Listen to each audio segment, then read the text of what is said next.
اعوذ باللہ من الشیطان الرجیم بسم اللہ الرحمن الرحیم السلام علیکم ورحمۃ اللہ وبرکاتہ۔ میرے عزیز بھائیو بہنوں اور بچوں، مسجد نبوی صلی اللہ علیہ وآلہ وسلم کا ایک کونا تھا اور ایک بندہ وہاں پہ بیٹھ کے اللہ سے دعا مانگ رہا تھا۔ اور میرے عزیزوں، اس کی دعا کے لفظوں پہ غور کیجئے گا۔ وہ کہتا ہے صحابی رسول، اے اللہ، میں تجھ سے اس لیے مانگتا ہوں کہ تو میرا اللہ ہے اور تیرے علاوہ میرا ہے بھی تو کوئی نہیں۔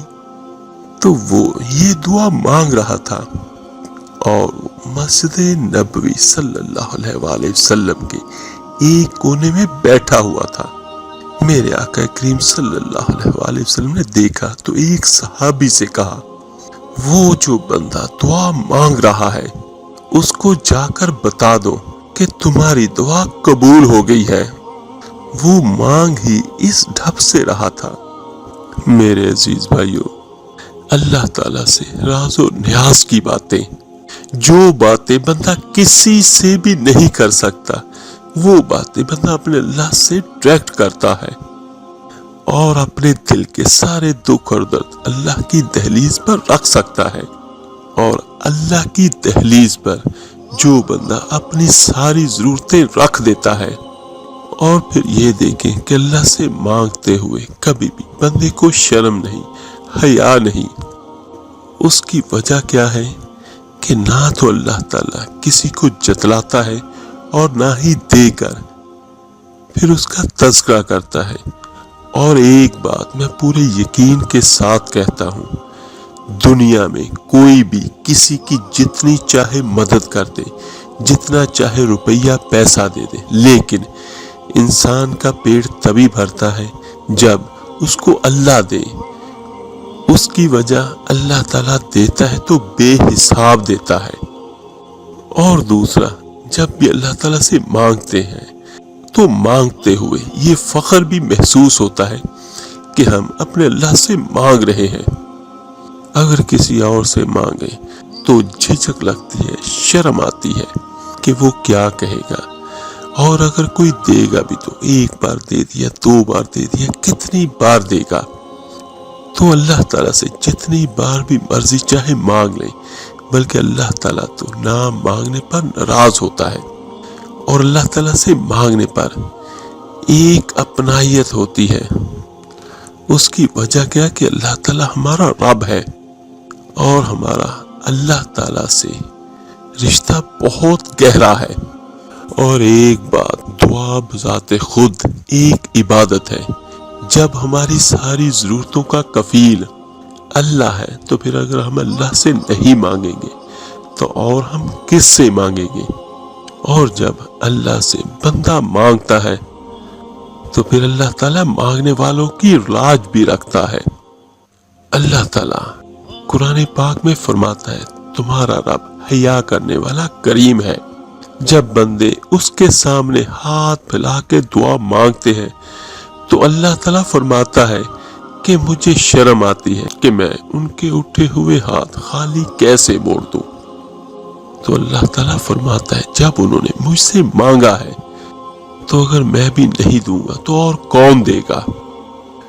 میرے عزیز بھائیو، ایک چھوٹی سی اگزامپل میں آپ کے سامنے بیان کرتا ہوں۔ اگر چند لوگ مل کر دنیا دار کے کسی ڈیرے پر، کسی چودھری کے ڈیرے پر چلے جائیں اور اسے کوئی چیز مانگے اور وہ چودھری دینے کی استطاعت بھی رکھتا ہو تو وہ کیا خالی لوٹائے گا؟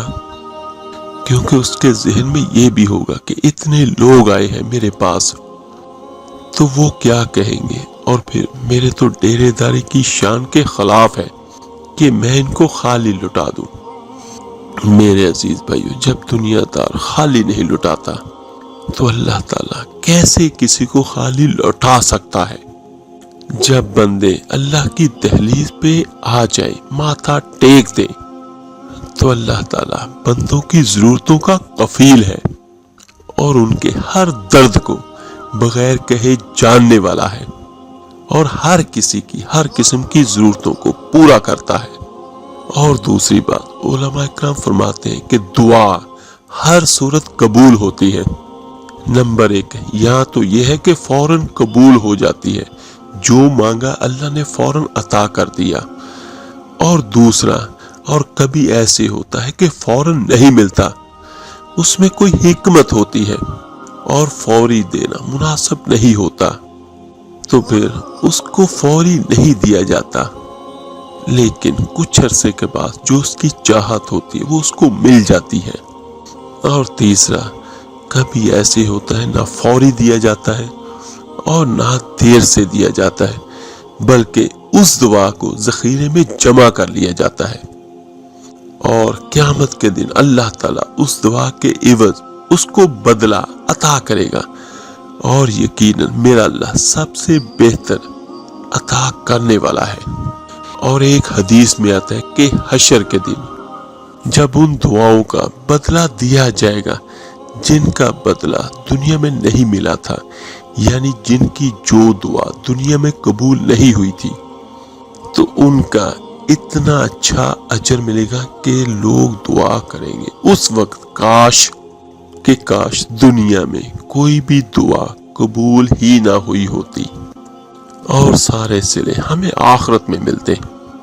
اور کبھی ایسا بھی ہوتا ہے کہ بندہ جو مانگتا ہے وہ نہیں ملتا، لیکن اس کے بدلے میں اللہ تعالیٰ اس کو کچھ اور عطا کر دیتا ہے جو اس کی ضرورت ہوتی ہے یا جو اس کے لیے بہترین ہوتی ہے۔ یعنی بندہ کچھ اور مانگ رہا ہوتا ہے، لیکن اللہ تعالیٰ اپنی حکمت کے تحت اسے کچھ اور عطا کرتا ہے۔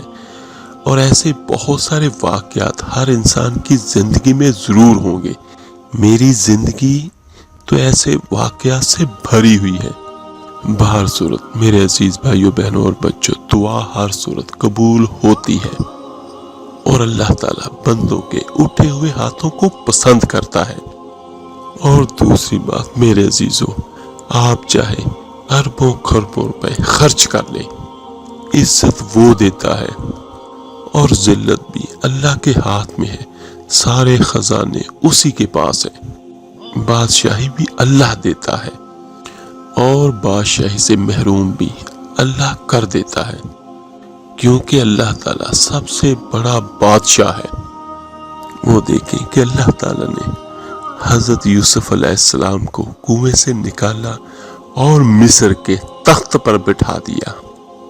اللہ کو کوئی پوچھنے والا نہیں، کسی کی طاقت نہیں ہے، اللہ تعالیٰ اتنا بڑا بادشاہ ہے۔ میرے عزیز بھائیوں، اللہ تعالیٰ سے دعا کریں اور اس یقین کے ساتھ کہ اللہ کی بادشاہی ہمیشہ سے ہے اور ہمیشہ رہے گی۔ اور ایک بات، کبھی لوگوں سے نہ رزق اور نہ عزت طلب کریں۔ رزق کا مالک اور عزتوں کا مالک اللہ کی ذات ہے۔ اور ایک بات سے پریشان کبھی نہ ہو، اللہ تعالیٰ نے جو رزق، جو مال، جو عزت آپ کو دینی ہے وہ دے گا، دنیا کی کوئی بھی طاقت اس کو روک نہیں سکتی۔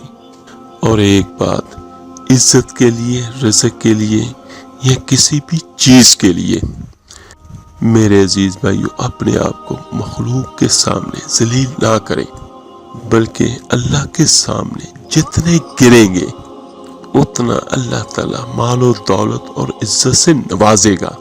یہ اللہ کے فیصلے ہیں۔ اور ایک بات، جو ہماری قسمت میں ہے وہ مل کے رہے گا۔ اور میرے عزیز بھائیو، جو کچھ ہماری قسمت میں ہے، چاہے وہ 2 پہاڑوں کے نیچے ہی کیوں نہ ہو، وہ ہمیں ضرور ملے گا۔ اور جو اللہ تعالیٰ نہ چاہے ہمیں ملنا، تو وہ چاہے ہمارے 2 ہونٹوں کے درمیان ہی کیوں نہ ہو، وہ ہمیں نہیں مل سکتا۔ تو میرے عزیزوں، یہ جو ہمارا آج کا وظیفہ ہے، یہ اللہ تعالیٰ کی رحمت لینے کا بہت بڑا ذریعہ ہے۔ یہ آج والا وظیفہ سورہ توبہ کی آخری 2 آیات کا ہے۔ یہ قرآن مجید میں ترتیب کے حساب سے 9 نمبر پر یہ سورت ہے، اور اس کی آخری 2 آیات جو ہیں 128 اور 129۔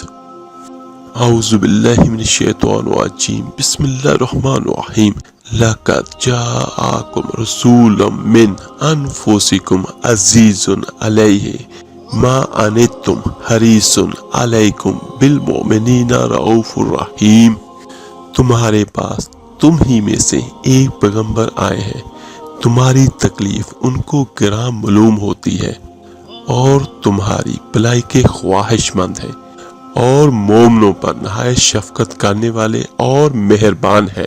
فَإِن تَوَلَّوْا فَقُلْ حَسْبِيَ اللَّهُ لَا إِلَٰهَ إِلَّا هُوَ عَلَيْهِ تَوَكَّلْتُ وَهُوَ رَبُّ الْعَرْشِ الْعَظِيمِ، پھر اگر وہ منہ پھیرے تو تم فرما دو کہ مجھے اللہ کافی ہے، اس کے سوا کسی کی بندگی نہیں، میں نے اسی پر بھروسہ کیا اور وہ بڑے عرش کا مالک ہے۔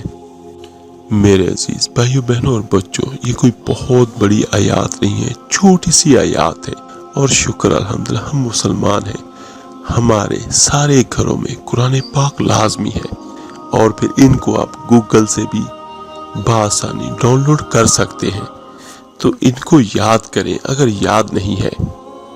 اور دوسرا، جب آپ ان کو دیکھ کر بھی پڑھیں گے تو انشاءاللہ تعالی یہ جلد ہی یاد ہو جائیں گی، تو کوشش کریں ان کو زیادہ سے زیادہ پڑھ لیں۔ جس کو جتنی زیادہ مال و دولت چاہیے، روپیہ پیسہ چاہیے، عزت چاہیے، جو کچھ بھی چاہیے، میرے عزیزو ان دو آیات کی اتنی زیادہ فضیلت ہے کہ یہ ہر کام کے لیے کافی ہے۔ ان کو چلتے پھرتے بھی پڑھیں، اور کوشش کریں کہ بعد نماز فجر ایک تسبیح صرف اس کی کر لیا کریں، اول آخر 3 بار یا 7 بار درود ابراہیمی نماز والا پڑھیں، اور اس کی صرف ایک تسبیح یعنی 100 بار اس کو پڑھ لیں، اور اسی طرح بعد نماز عشاء بھی اس کی ایک تسبیح کر لیں۔ تو جو بھی آپ چاہتے ہوں گے تو انشاءاللہ تعالی میرا اللہ وہ ضرور آپ کو عطا کرے گا۔ ان کی بہت فضیلت ہے ان دو آیات کی۔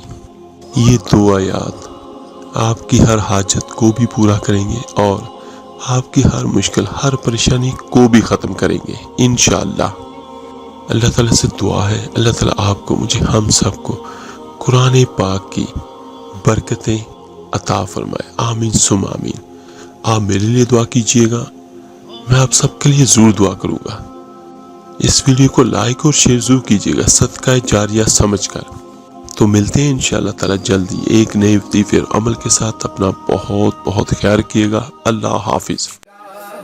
علیہ وسلم صلی اللہ علیہ وسلم، ابر کرم گے